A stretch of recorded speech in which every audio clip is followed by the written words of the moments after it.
प्रिय छात्रों, आज हम आपको पास्ट के कंटिन्यूअस टेंस के बारे में जानकारी देंगे। इसके पूर्व में मैंने आपको सिंपल पास्ट के बारे में 3 वीडियोस के माध्यम से जानकारी दी है और आज हम आपको पास्ट के कंटिन्यूअस के बारे में जानकारी देने जा रहे हैं। हम आपको एक और जानकारी देना चाहते हैं और आपको यह स्पष्ट कर देना चाहते हैं कि मेरे इस ऑनलाइन क्लास के पीछे मेरी कोई ये मंशा नहीं है, मेरा कोई ये एटीट्यूड नहीं है कि हम ये काम किसी नेम या फेम के लिए कर रहे हैं। इस कोविड-19 के दौर में ऐसे बहुत सारे जिज्ञासु छात्र हैं जो घर पे बैठे हुए हैं, जो संसाधन नहीं जुटा पा रहे हैं, जिनके पास संसाधन उपलब्ध नहीं है। उनके लिए हो सकता है कि मेरा यह ऑनलाइन क्लास जो है बहुत हद तक लाभकर सिद्ध हो।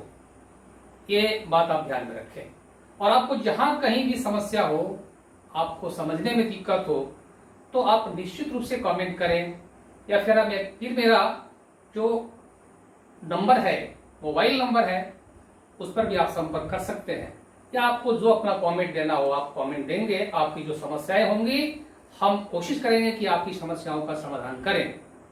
अब आगे देखिए, हम आपको पास्ट के कंटिन्यूअस या पास्ट के प्रोग्रेसिव के बारे में जानकारी दे रहे हैं।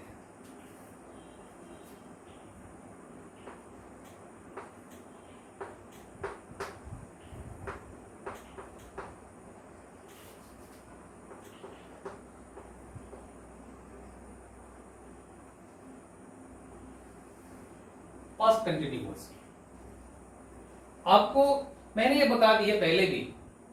यानी when we refer to continuous और progressive, it means the work is going on और the work was going on. जब हम कंटिन्यूअस की बात करते हैं या प्रोग्रेसिव की बात करते हैं तो इसका अर्थ ही होता है कि काम चल रहा था या काम चल रहा है या फिर काम चल रहा हो। बस यही बातें हो सकती हैं, इससे अधिक कुछ नहीं हो सकती है। तो जब हम कंटिन्यूअस की बात करते हैं तो मैंने आपको बताई है कि in every condition if the tense is of continuous, then you will have to use present participle form of the verb. आपको कंटिन्यूअस टेंस में वर्ब के प्रेजेंट पार्टिसिपल फॉर्म को यूज करना है। आप ये ध्यान रखें, ये आपका कंटिन्यूअस है और आप यहां पे वर्ब के प्रेजेंट पार्टिसिपल फॉर्म का यूज करेंगे। पास्ट का कंटिन्यूअस है, इसलिए वर्ब बी के पास्ट फॉर्म को हम यूज करेंगे। क्योंकि पास्ट का कंटिन्यूअस है तो वर्ब बी का जो पास्ट फॉर्म है वह है वाज वर। ये 2 चीजें ध्यान रखिए। आप में से बहुत तेरे ऐसे छात्र होंगे जिनको ये लगता होगा कि मैं टेंस का स्ट्रक्चर नहीं लिखता हूं, हो सकता है उनको परेशानी हो। मैं स्पष्ट ये जानकारी आपको दे देता हूं और इस तरह से जो मैं आपको बता रहा हूं उसमें कहीं स्ट्रक्चर की कहीं कोई गुंजाइश नहीं है, आपको समझने में कोई दिक्कत नहीं होगी। ये मेरा अपना विश्वास है, आप ध्यान रखेंगे। क्योंकि कोई भी सेंटेंस फ्रेम करेंगे तो किसी भी सेंटेंस के लिए सब्जेक्ट और प्रीडिकेट जो है वो अहम है, वो मेन है। तो जब हमने प्रीडिकेट की चर्चा कर ही दी है तो इसके बाद वाला पोर्शन जो है आपका सब्जेक्ट ही रह गया और बिना सब्जेक्ट और प्रीडिकेट में से यदि दोनों में से किसी को भी हम डिलीट कर देते हैं तो आप कोई सेंटेंस फ्रेम नहीं कर सकते हैं। ये ध्यान रखेंगे। यही कारण है कि मैं स्ट्रक्चर नहीं लिखता हूं और मैं कोशिश करता हूं कि हर संभव आपको वह एग्जाम्पल दे दूं, उदाहरण दे दूं, जिससे आपका दृष्टिकोण जो है वो स्पष्ट हो जाए और फिर आपको किसी प्रकार के स्ट्रक्चर की आवश्यकता न पड़े। अब देखिए, अब पास्ट कंटिन्यूअस का यूज करते कब है, अब ये देख लीजिए। पास्ट कंटिन्यूअस का यूज जो है हम आपको ये समझा दे रहे हैं। Past continuous is used for such an action that was going on in the past at some time. ये ध्यान रखेंगे। यानी past continuous is used for such an action which was going on in the past at some time. यानी past के continuous का प्रयोग हम वैसी क्रिया के लिए करते हैं जो पास्ट में कुछ समय तक के लिए वो कंटिन्यू था, जारी था, वो चल रहा था। जो काम पास्ट में चल रहा हो उसके लिए हम पास्ट का कंटिन्यूअस यूज करते हैं। अब आप एग्जांपल देखेंगे।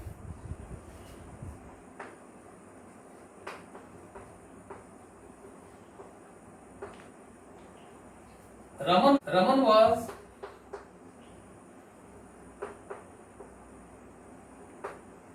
playing chess.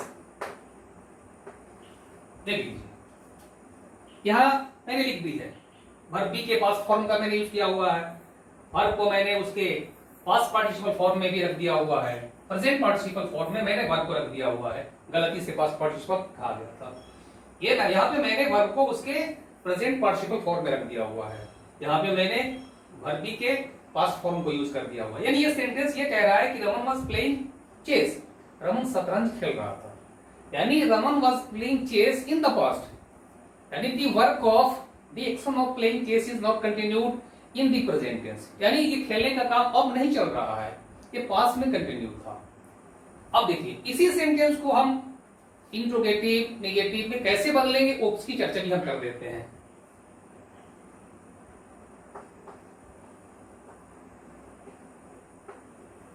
Raman was not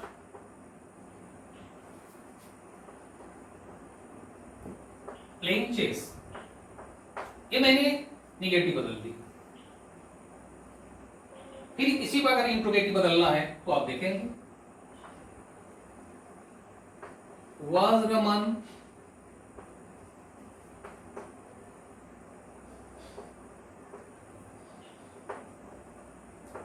playing chess, ये हो गया। यहां जब मैंने इसको इंट्रोगेटिव बदला तो आप ये जानते ही हैं कि ऑक्सिलरी को हम पहले कर देंगे और आपका वर्ब ये अपने प्रेजेंट पार्टिसिपल फॉर्म में। यदि फिर इसी को, यानी रमन वाज प्लेइंग चेस, यदि आप इसे किसी WH क्वेश्चन के माध्यम से शुरू करना चाहते हैं तो उसे कैसे करेंगे आप ये भी देख लें।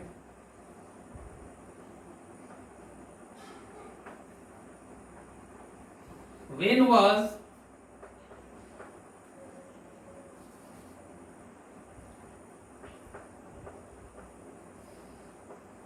Raman playing chess?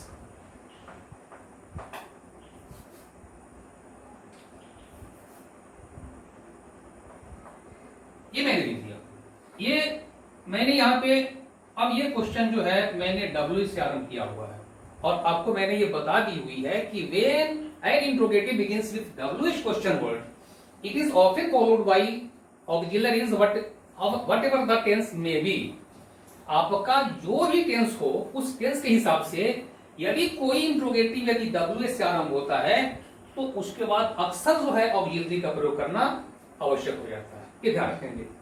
मैंने एक एग्जांपल दे दी है और मैंने यहां पे was का प्रयोग किया हुआ। अब फिर आगे देखेंगे आप,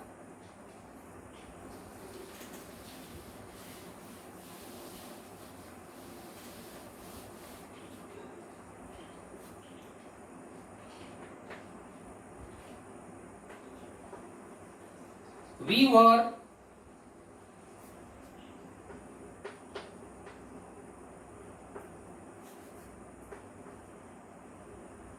singing a song, हम लोग गीत गा रहे थे। यहां पर मैंने वर्ब बी के पास्ट फॉर्म वर का यूज किया हुआ, इसके पहले मैंने वर्ब बी के पास्ट फॉर्म वाज का यूज किया हुआ था, यहां पे मैंने वर का यूज किया हुआ है। अब वाज और वर का यूज कैसे करेंगे वो भी हम आपको जानकारी दे देंगे, क्योंकि इसके पूर्व में मैंने जब आपको सिंपल पास्ट बताई होगी तो उसमें भी मैंने आपको वाज वर्ब के बारे में जानकारी दे दी थी। आप यदि पूर्व के हमारे वीडियोस को देखेंगे तो उसमें आपको एक स्पष्ट जानकारी मिल जाएगी कि वाज और वर्ब का यूज करते कैसे हैं। इसलिए मेरे समझ से अब फिर से वाज वर्ब की जानकारी देना ये मेरे ख्याल से वेस्ट ऑफ टाइम हो जाएगा। अब फिर देखिए मेरा सेंटेंस लिखा हुआ है, we were singing a song, हम लोग गीत गा रहे थे। अब इसको हम आपको निगेटिव इंट्रोगेटिव में बदल रहे हैं, आप देखेंगे कैसे बदल रहे हैं।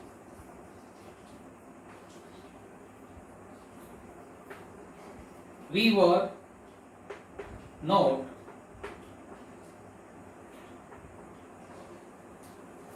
Singing a song,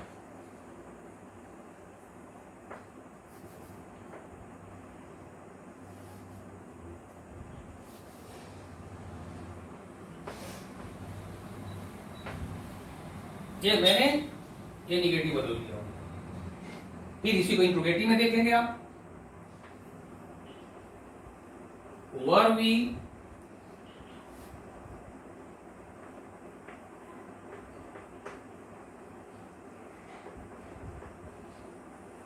singing a song. यहां पे मैंने वर्ब को पहले कर दिया हुआ है, ये वर्ब अपने प्रेजेंट पार्टिसिपल फॉर्म में। फिर इसी वाक्य को यदि हम किसी WH आरंभ करना चाहते हैं तो भी देख लें। वाई वर वी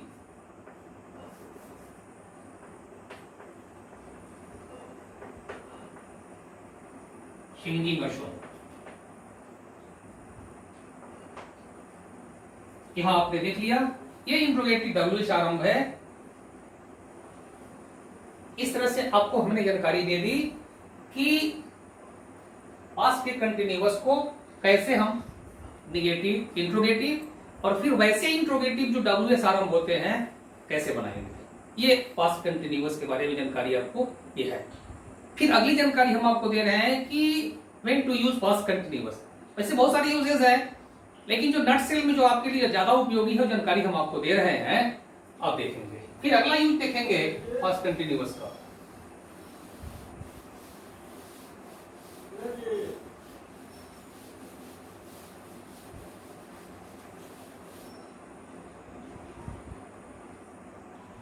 ये एग्जांपल देखेंगे आप।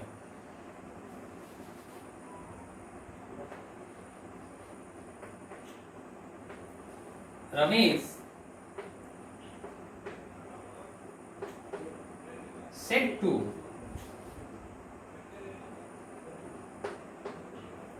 me, I am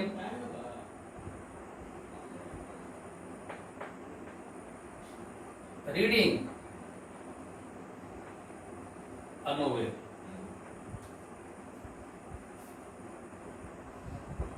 यहां मैंने जो वाक्य लिखा हुआ है आप देखेंगे, एक वाक्य जो मैंने लिखा हुआ है इन्वर्टेड कॉमास के बाहर लिखा हुआ है और एक वाक्य मैंने इन्वर्टेड कॉमास के अंदर लिखा हुआ है। ये जो वाक्य मैंने लिखी है यह डायरेक्ट स्पीच का वाक्य लिखा हुआ है। अब इसे आप इनडायरेक्ट स्पीच में यदि चेंज करेंगे तो वो परिवर्तन कैसे होगा वो देख लीजिए आप।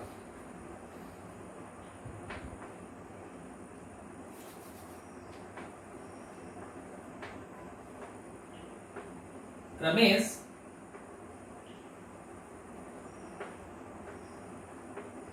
told me that he was reading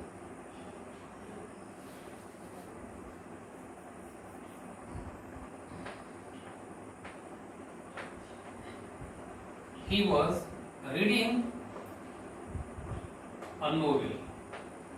यहां ये देख रहे हैं, ये मैंने पास्ट के कंटिन्यूअस बदल दिया हुआ। ऊपर में ये इन्वर्टेड कॉमास के अंदर जो रिपोर्टेड स्पीच का वाक्य है वो प्रेजेंट के कंटिन्यूअस में लिखा हुआ है, और जब मैंने ऊपर वाले वाक्य को जो डायरेक्ट स्पीच में है और मैंने इसे सब इनडायरेक्ट स्पीच में बदला तो मैंने इस प्रेजेंट के कंटिन्यूअस को पास्ट के कंटिन्यूअस में बदल दिया हुआ है। और आप ऐसा करेंगे भी जब या आप किसी वाक्य को जब वो डायरेक्ट स्पीच में हो तो आप प्रेजेंट के कंटिन्यूअस को अनडाउटेडली आप पास्ट के कंटिन्यूअस में बदल देंगे, बशर्ते कि आपका रिपोर्टिंग वर्ब पास्ट में होना चाहिए। ये ध्यान रखेंगे। पास्ट के कंटिन्यूअस के बारे में ये जानकारी मैंने आपको दे दी और मुझे उम्मीद है कि इस जानकारी से आपको लाभ पहुंचेगा। और यदि किसी तरह की कोई परेशानी हो तो आप निश्चित रूप से आप इसके बारे में कमेंट करें और हम आपकी समस्याओं का समाधान करने की कोशिश करेंगे। आप हमारे जो पूर्व के जो वीडियोस हैं वो देखें। यदि आप ये पहले वीडियो देख रहे हो तो सारी जानकारी आपको टेंस के बारे में मिल जाएगी। और मैं आपसे ये प्रॉमिस करता हूं कि फ्रॉम टाइम टू टाइम हम चाहेंगे कि वो 9 से लेकर के क्लास 9 से लेकर के और 11 तक के जो छात्र हैं इनके लिए जो उपयोगी ग्रामर से संबंधित जो चैप्टर्स हैं उसकी मैं जानकारी आपको दूंगा, और यदि समय रहा तो समय के हिसाब से टेक्स्ट के बारे में भी जानकारी दूंगा। क्वेश्चन के पैटर्न क्या होंगे, कैसे प्रश्न पूछे जाएंगे, वो भी जानकारी हम आपको समय आने पर दूंगा। धन्यवाद, थैंक यू।